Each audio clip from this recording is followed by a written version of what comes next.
SNMPTN 18311 2340 3509 mata kuliah akuntansi sektor publik.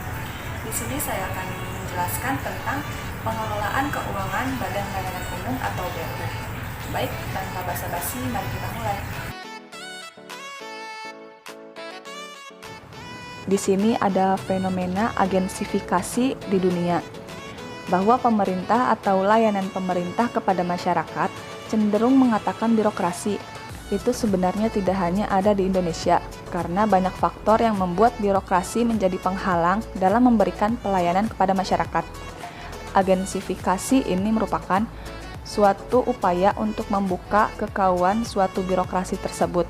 Namun agensi secara organisasi tetap berada di kementerian atau pemerintah daerah. Tetapi juga agensi tetap diberi keleluasaan untuk mengelola aktivitasnya sendiri dengan tujuan untuk meningkatkan efisiensi dan kualitas layanan. Agensifikasi pada dasarnya adalah pemisahan antara perumusan kebijakan politik dan implementasi kebijakan administrasi. Perumusan kebijakan tetap dilakukan oleh departemen atau kementerian, sedangkan implementasi kebijakan dilimpahkan kepada agen atau instansi yang memiliki otonomi tertentu untuk memberikan layanan umum. Jadi, konsep agensifikasi ini sebenarnya merupakan konsep pemberdayaan organisasi publik dengan menciptakan agensi atau unit atau instansi yang memiliki otonomi atau semi-otonomi dalam sektor publik dalam rangka meningkatkan kinerja pemerintah.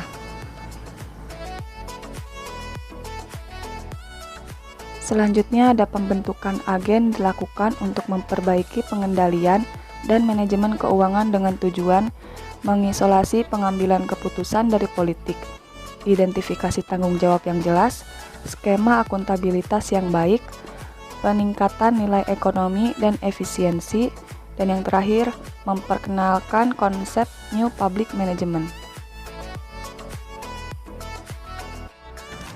Selanjutnya ada negara-negara yang menerapkan konsep agensifikasi di dunia, yaitu yang pertama ada Inggris, yang kedua Swedia, yang ketiga Kanada, yang keempat Selandia Baru, yang kelima Belanda, dan yang keenam Jepang.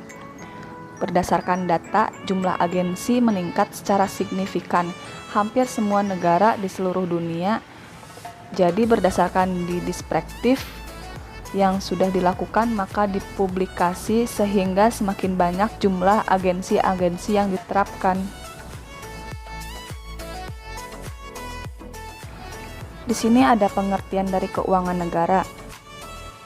Dalam UU nomor 17 tahun 2003, yaitu semua hak dan kewajiban negara yang dapat dinilai dari uang, serta segala sesuatu baik berupa uang maupun berupa barang yang dapat dijadikan milik negara yang berhubungan dengan pelaksanaan hak dan kewajiban tersebut. Nah, di sini ada pengelolaan keuangan negara. Pengelolaan keuangan negara itu terbagi menjadi dua, yaitu yang pertama tidak dapat dipisahkan. Maksudnya tidak dapat dipisahkan itu dikelola mematuhi sistem APBN, tunduk sepenuhnya pada perundang-undangan keuangan negara, berlaku prinsip-prinsip umum pengelolaan keuangan negara, asas bruto, universalitas, non-afektasi, dan non-kontraksi. Yang kedua itu dipisahkan, maksudnya tunduk pada rezim perundang-undangan tersendiri, yaitu UU BUMN. Selanjutnya ada pelayanan umum. Pelayanan umum sendiri itu terbagi menjadi dua. Yang pertama ada pemerintah. Pemerintah juga terbagi menjadi tiga golongan, yaitu pemberian outputnya murni untuk masyarakat. Yang kedua, pendanaan berasal dari penerimaan pajak. Dan yang ketiga, pengelolaannya melalui sistem APBN. Jadi dapat disimpulkan bahwa kualitas secara output pelayanan dari pemerintah ini memiliki kualitas dan harga rendah. Selanjutnya ada korporasi. Korporasi juga ada 3 poin. Yang pertama itu ada motivasi untuk keuntungan. Yang kedua, pendanaan berasal dari masyarakat.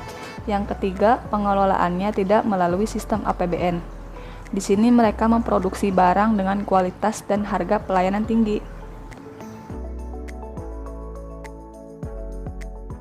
Untuk pengertian dari Badan Layanan Umum sendiri itu instansi di lingkungan pemerintah yang dibentuk untuk memberikan pelayanan kepada masyarakat berupa penyediaan barang atau jasa yang dijual tanpa mengutamakan keuntungan. Dalam melakukan kegiatannya sendiri itu didasarkan pada prinsip efisiensi dan produktivitas. Badan Pelayanan Umum itu diatur dalam Peraturan Pemerintah Nomor 23 Tahun 2005 tentang pengelolaan keuangan Badan Pelayanan Umum, sebagaimana diubah dengan Peraturan Pemerintah Nomor 74 Tahun 2012 tentang perubahan atas Peraturan Pemerintah Nomor 23 Tahun 2005. Selanjutnya ada karakteristik Badan Layanan Umum atau BLU. Yang pertama ada instansi pemerintah atau kekayaan negara yang tidak dipisahkan. Yang kedua, menghasilkan barang atau jasa yang seluruh sebagiannya dijual kepada masyarakat. Yang ketiga, tidak mengutamakan mencari keuntungan. Dan yang terakhir, dikelola otonom dengan prinsip efisiensi dan produktivitas ala korporasi. Untuk tujuan Badan Layanan Umum sendiri itu meningkatkan pelayanan kepada masyarakat dalam rangka memajukan kesejahteraan umum dan mencerdaskan kehidupan bangsa.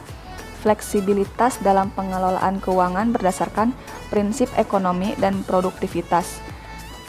Yang terakhir itu penetapan praktek bisnis yang sehat. Selanjutnya ada fleksibilitas Badan Layanan Umum. Yang pertama, pelaksanaan anggaran termasuk pengelolaan pendapatan dan belanja, pengelolaan kas, dan pengadaan barang atau jasa.